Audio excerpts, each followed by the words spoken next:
Hey everyone, welcome to Biblical Proportions, where we have Bible verse explained of the day. Today we explain Bible verse Matthew 25:40 and Luke 9:46-48.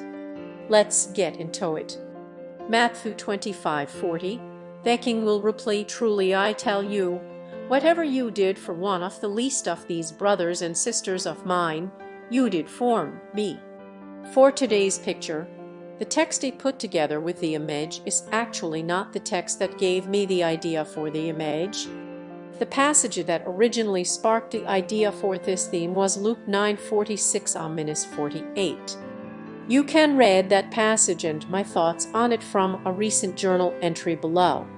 An argument arose among them as to which of them was the greatest. But Jesus, knowing the reasoning of their hearts, took a child and put him by his side and said to them, "Whoever receives this child in my name receives him, and whoever receives me receives him who sent me. For he who is least among you all is the one who is great." Luke 9:46-48. What measure of greatness were the disciples using in their argument?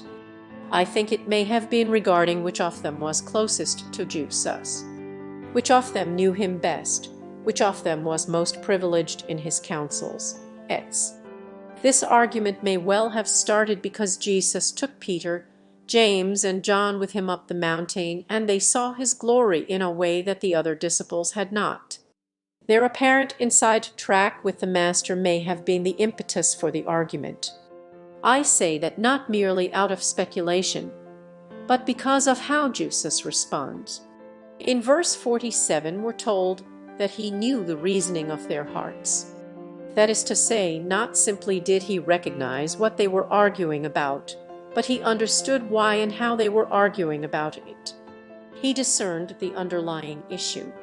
And, as a way of addressing the root of their argument, he takes a child and places him by his own side and says that whoever receives this child in his name receives him, and ultimately therefore receives God the Father who sent the Son.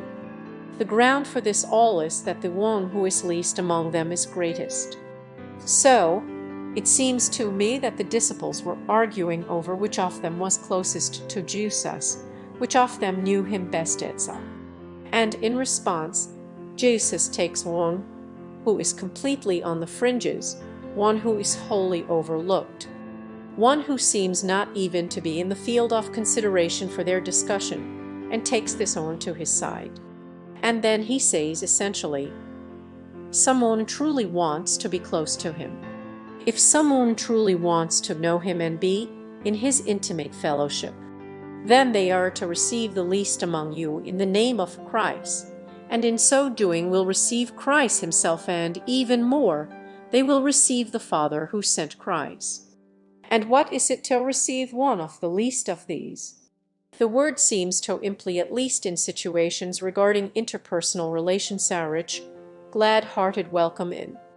How do we welcome Christ in and so welcome in God the Father? How do we share this depth of intimacy with the Lord? It is in us when we welcome in those who are forgotten, downtrodden, weak, helpless, and of no estimation in the world's eyes.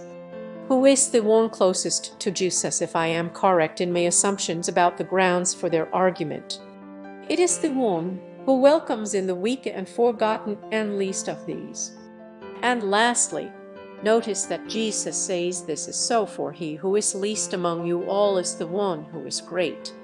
What is the greatness of the least of these? Why is it that simply being least among you all makes one great?